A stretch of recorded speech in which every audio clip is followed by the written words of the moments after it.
4 défaites dans les classicos, toutes compétitions confondues. La saison passée, ce classico qui s'est terminé dans la confusion, malheureusement, parce qu'on a vu quand même un très grand match de foot cet après-midi sur beIN Sport. Le score 2-1, on va revoir sur le match de Lamine Yamal.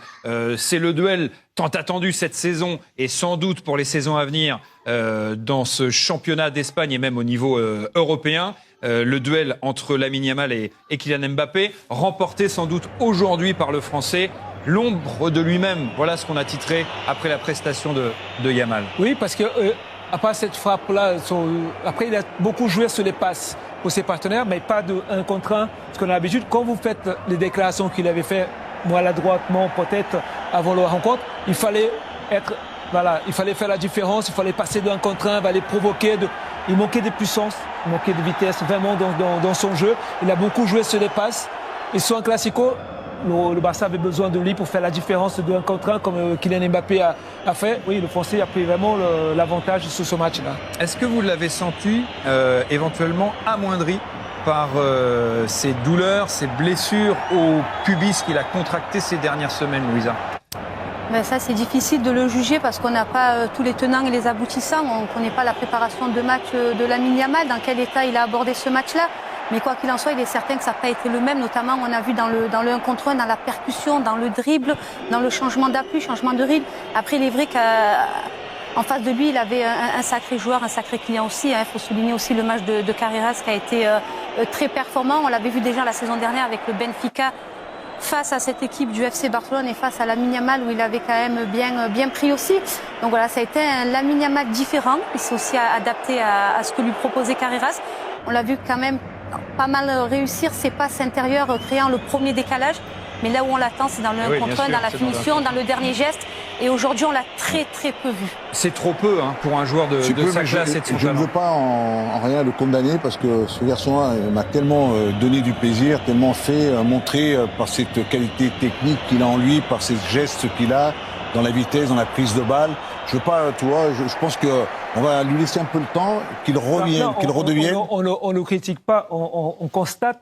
Oui, mais il n'a pas fait ce qu'on attendait de lui. Il a été aussi perturbé ensuite par une blessure, parce qu'il n'a peut-être pas récupéré totalement. Oui, c'est pour ça qu'aujourd'hui, en ne le voyant pas dans ses actions pour éliminer là où il est vraiment énorme, là aujourd'hui il a peut-être pu se jouer en jouant avec des passes, en tentant de faire le strict minimum, mais on va dire qu'il peut nous montrer mieux que ça. Alors c'est pour ça qu'on va pas moi je vais pas me précipiter.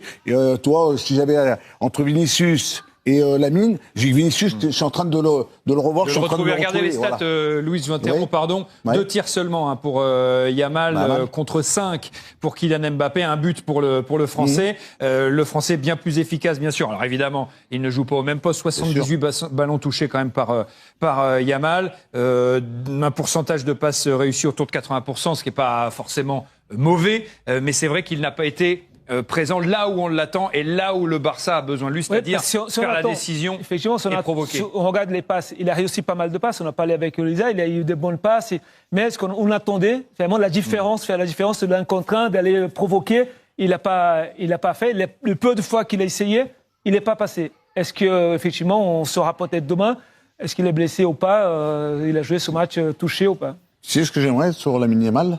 Parce qu'on a eu un élément qui était dans la même situation, c'était Ousmane Dembélé. Quand il a passé ses 4-5 premiers mois dans une situation où on cessait de le critiquer par rapport à son manque dans la finicité. Vous parlez de la saison passée, avec le PSG, d'accord. Et Lamine, peut-être qu'en changeant un peu de poste, en essayant d'aller un peu à droite, un peu à gauche, un peu dans l'axe, pour échanger un peu, parce qu'il a les qualités. C'est pour ça que là, il reste un peu sur son côté droit. Et c'est vrai qu'aujourd'hui, il est tombé face à ce Carreras, ce défenseur du Real, qu'il a bien tenu, il a bien maintenu. Et au-delà de Carreras, c'est tout le bloc défensif madrilène qui a été efficace et très réaliste, parce qu'on voyait aussi qu'il y avait toujours un joueur qui venait lui fermer l'intérieur. On sait qu'il aime aussi partir du côté pour venir rentrer intérieur sur son pied gauche. Cet espace-là était très souvent fermé. Donc on l'a très peu vu dans le dernier tiers du terrain adverse. Très peu vu provoquer, aller chercher le déséquilibre. L'ombre de lui-même, Lamine Yamal, sur cette partie, sur ce classico. Et le but de l'inévitable Kylian Mbappé qui a marqué son 16e but, Louisa, avec le Real Madrid cette saison, et déjà son 12e but en carrière face au Barça. Oui, on disait qu'il était en état de grâce sur ce début de saison. Il a encore démontré sur ce Classico, sur cette première mi-temps. Et on a vu encore la fébrilité, la vulnérabilité de la défense barcelonaise. Au départ, la pression n'est pas bonne sur Jude Bellingham qui a le temps de se retourner, de se mettre face au jeu. Et après, quand on connaît la qualité de passe et la qualité de déplacement avec le mauvais alignement de cette défense barcelonaise, cette prise de vitesse de Kylian Mbappé dans le dos de la défense barcelonaise pour venir après parfaitement finaliser. Avec beaucoup de qualité sur son dernier geste. C'était l'un de ses tout premiers ballons à Kylian Mbappé. 10 ballons au total, 5 touchés dans la surface. 3 buts. Bon, 2 ont été refusés pour jeu, mais quand même, ça prouve l'efficacité de Mbappé en ce moment. Oui, et ça prouve aussi sa maturité avec ce choix, on va le dire, de ce déplacement. Là, il fait un déplacement en profondeur. Il ne tremble pas. Son premier refusé. Moi, si j'étais l'arbitre, j'aime le football, je ne refuse pas ce but-là. Je pense qu'on va le revoir dans un instant, mais c'est sûr qu'on l'accorde. Mais c'est vrai qu'il y a deux hors-jeu et on a toujours dit, on dit encore, c'est l'homme de Real dans cette première période. Pas besoin de toucher beaucoup de ballons. Il faut juste être au bon moment, au bon endroit. Voilà, c'est ce qu'il a fait, sa première période. Fermín López, lui non plus, Luis n'a pas touché beaucoup de ballons. C'est lui qui a marqué en faveur du FC Barcelone. Il fallait réagir. Ils sont dominés, il faut bien le dire, les Catalans. Ils étaient dominés, mais là, il y a un bon pressing. Bon, c'est vrai qu'Arda Güler perd un ballon là dans une zone où il aurait pu faire autrement. D'ailleurs, il s'en va un peu. Après, la récupération est parfaite. Ensuite, il y a la prise d'information. Il y a peut-être un contrôle bien, une passe bien. Et puis là, il y a Baldé qui se projette, c'est Rashford. Et puis la passe en retrait, elle est magnifiquement bien dosée, précise. Et puis il est là, c'est Fermín, parce que... Qui a brillé cette semaine face à l'Olympiakos. Dans les mi-3, et puis il est là, il est en train de remplacer un peu Robert Lewandowski à ce poste-là. Mais c'est vrai que lui, il a été présent sur ce genre de situation. Et bon, c'est vrai que sur cette première mi-temps, le Real est certainement supérieur au Barça. Le Real supérieur au Barça, le Real qui marque de nouveau grâce à Jude Bellingham en fin de première période. Jude Bellingham qui sent les buts, qui a le sens du but. Lui, le milieu de terrain, il était idéalement placé à la tombée de ce ballon.